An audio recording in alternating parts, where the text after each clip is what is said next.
আজকে শুক্রবার, আমরা উত্তরা যাব। তো ট্রেন আসার জন্য অপেক্ষা করতেছি। তালতলা মন্দিরে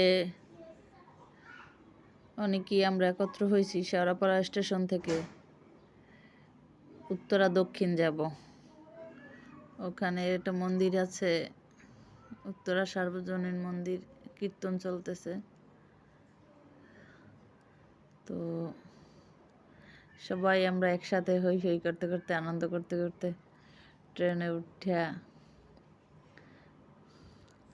অনেক ভালো লাগছে। আসলে একা কোথায় যাওয়ার থেকে সবাই মিলে একটু যাওয়ার আনন্দ আলাদা। এখন আমরা ট্রেনে উঠে পড়েছি। তো অনির্বাণের জিজ্ঞেস করতেছি, তোমার কেমন লাগতেছে? বলে পচা।